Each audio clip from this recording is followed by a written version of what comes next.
دویمه موضوع چې هغه نن سبا ډیره چلیږي هم هغه د بیت المقدس د فلسطینیانو سره د اسرائیل ظلم ده.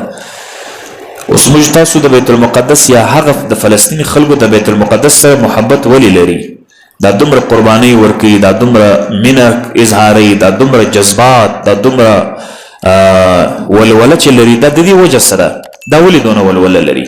د دې شاته یو پس منظر پروت دی، د دې شاته یو تاریخ پروت دی د مسلمانانو.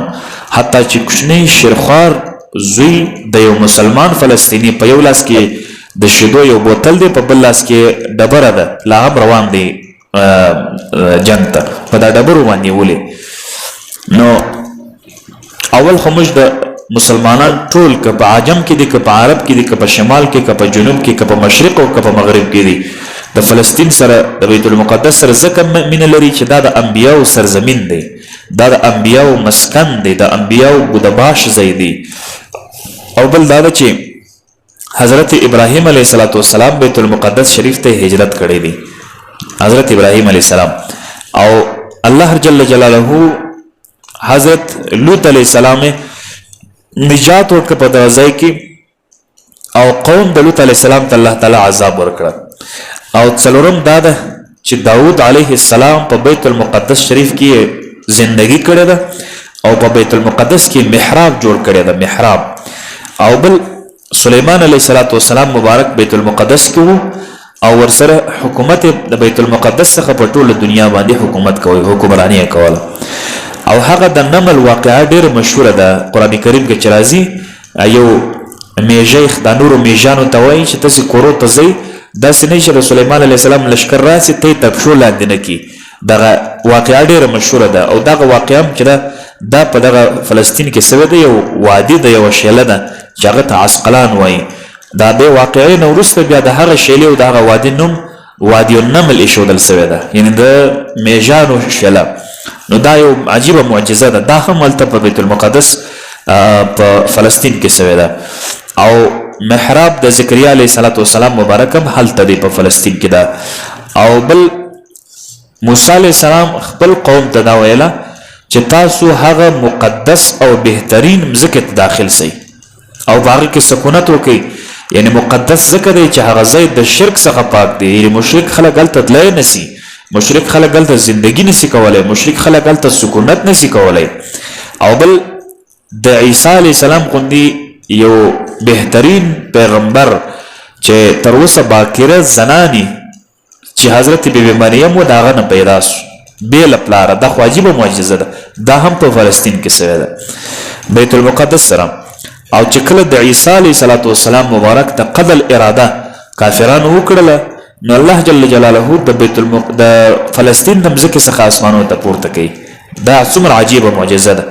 او بل عیسی علیه السلام به دجال وژني، هم په دا فلسطین کې یو ځای دی چې هغه ته لد وایي، لد یو مقام دی، یو ځای دی چې هلته به عیسی علیه السلام دجال وژني، دا ملته دی. او بل فلسطین چې ده دا ارض المحشر دی، د محشر مځکه ده.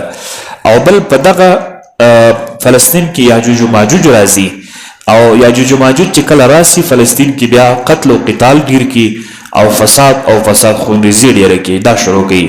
او بل د طالوت او د جالوت واقعات تاسو اورېدلې د قرآن کریم کې، د طالوت واقعه، دا طالوت واقعه چې یو لویه معجزه ده، دا هم په فلسطین کې سوی ده. او بل لویه خبره تر دې چې تر دې بله لویه خبره نسته، هغه دا ده چې دا فلسطین دا د مسلمانانو اوله قبله ده، د مسلمانانو اوله قبله چې ده هغه فلسطین ده. نو ځکه مسلمانان محبت ورسره ساتي، ځکه مسلمانان مینه ورسره ساتي، او ځکه مسلمانان جذبه پیدا کړې ده، ولې هر شی په جذبه سره کیږي.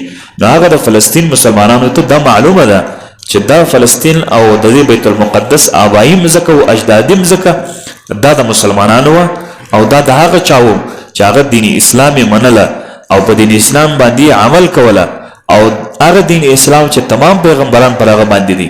اوس داسې یو څوک یې داسې یو ډله چې حضرت ابراهیم علیه السلام مني خو حضرت موسی نه مني، دا خو مسلمان نه سو. او هغه کسان چې حضرت موسی علیه السلام مني خو حضرت عیسی نه مني، دا مسلمان نه دی. او چې دا یهود ورته وایي چې دا اوس اسرائیل کې پراته، دا ټول یهود دي خو په خپل یهودیت کې نه دي پاته. ولی چې کته د دوی څخه پوښتنه وکړي چې تاسو خو ځانو ته یهود وایست او تاسو ځانونه د عیسی علیه السلام منندوی وایست، نو د عیسی علیه السلام په کتاب چې نازل شوی د اسمان څخه دی اوس تاسو په لاسونو کې ده، په هغه کې دا لیکلی دی. قرآن کریم کې هم راځي یأتی من بعدی اسمه احمد، داسې یو پیغمبر راځي، داسې یو رسول راځي چې زما وروسته د هغه نوم احمد دی. نو دا خو ستاسو په کتاب کې هم د الله پیغمبر د پیغمبر د محمد مصطفی علیه السلام پیشنګویي سوې ده. نو که تاسو حقیقي د خپل کتاب منندوی یاست او منی یاست، تاسو واقعتا او حقیقتا د خپل پیغمبر په خبرو باندې عمل کوونکي یاستئ، په دا خبره تاسو ولې عمل نه کوئ؟ هلته خو لیکلي په کتاب کې هم چې محمد مصطفی علیه السلام به راځي، تاسو به د هغه خبره منئ، د هغه دین به پیروي کوئ. ورسره خپله عیسی علیه السلام به خولې څخه دا چیغه وباسي او هر پیغمبر چې د آدم علیه السلام څخه ونیسه بیا تر حضرت عیسی علیه السلام چې آخرنی پیغمبر ده، د نبی علیه السلام څخه مخکې چې څومره پیغمبران تیر سوي دي، هر یو چې الله مبعوث په رسالت ګرځوي هغوی ته به دا ویله چې آخر الزمان کې یو پیغمبر راځي چې هغه زما محبوب او مشفق پیغمبر دی چې د هغه نوم محمد دی. تاسو به د هغه دین منئ که ستاسو زمانه کې راله، تاسو به د هغه کتاب منئ که ستاسو په زمانه کې راله، تاسو به د هغه خبره منئ که ستاسو په زمانه کې راله. دا ټول پیغمبرانو ته دا ویل سوي دي، داسې نه چې یو پیغمبر. نو پیغمبرانو هم چیغې کولې، کتاب هم چیغې کولې چې دا واقعتا او حقیقتا هغه پیغمبر دی، دوی په خپله په دې خبر دي، خو بیا یې هم مني نه. محمد مصطفی علیه السلام ولې نه مني؟ د هغه رسالت ولې نه مني؟ حالانکه عیسی علیه السلام خو پیشنګویي کړې وه. نو اصل کې دوی د خپل کتاب څخه منکره دي، اصل دوی د خپل دین څخه منکره دي، اصل دوی د خپل پیغمبر څخه منکره دي. نه عیسی علیه السلام هم نه مني او دا تورات و انجیل و زبور فرقان دا خو بیخي نه مني. نو ځکه دا یو ظلم او دا بربریت ده چې په هغه ځای مسلمانانو باندې شروع کړې ده. الله جل جلاله دې ټول مسلمانان هغه د ظالمانو د پنجو څخه خلاص کړي.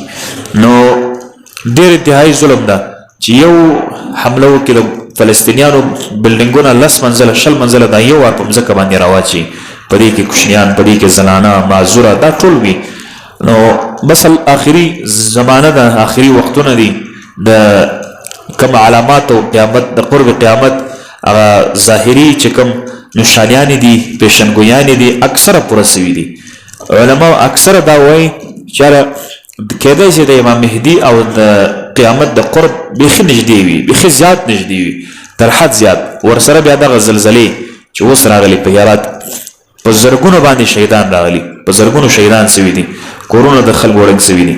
پرون په بادغیس او په هرات او په داسې نورو علاقو کې ډېر سخت طوفان راغلی و چې بالکل دا نه معلومېدله چې دا اوس ورځ ده که دا شپه ده. نو دغسې تکالیف او دغسې مصیبتونه او دغسې مشکلات به راځي، بیا به امام مهدي صاحب راځي. یعنې داسې زمانه به وي چې بار بار احادیث ما درته ویلي چې سهار به سړی مسلمان ماښام به کافر، ماښام به مسلمان سهار به کافر. قتلونه به ډېرېږي، ظلم به ډېرېږي، رشوت به ډېرېږي، فتنه او فسادونه به ډېرېږي. دا به اوج ته رسېږي، بیا به حضرت امام مهدي او حضرت عیسی علیه السلام به راځي، ورسره یاجوج و ماجوج به دجال به. نو کوم علامتونه چې د قیامت د قرب او د نږدې کېدو دي هغه بالکل تقریبا 80% پوره سوې ده. ما څه بیانونه کړي دي په د قرب قیامت چې کوم علامې د الله پیغمبر ښولي دي، 300 علامې دي، تقریبا ټول پوره دي. یو هغه لویه علامه پاته ده چې لمر به د مشرق ځای څخه د مغرب سره وځي، او حتی هغه علامه چې کومه واله نهر چې وایي وچیږي به او دغه څه به د سونا غرونه راوځي، هغه هم خلک وایي چې معلوم سوي دي. یعنې ډېر داسې واقعات شته چې هغه دې طرف ته نشاندهي کوي. نو بس دا خبره به آخر کو چې الله تعالی دې زموږ تاسې پر ایمانو باندې فضل کوي. واخر دعوانا ان الحمد لله رب العالمین.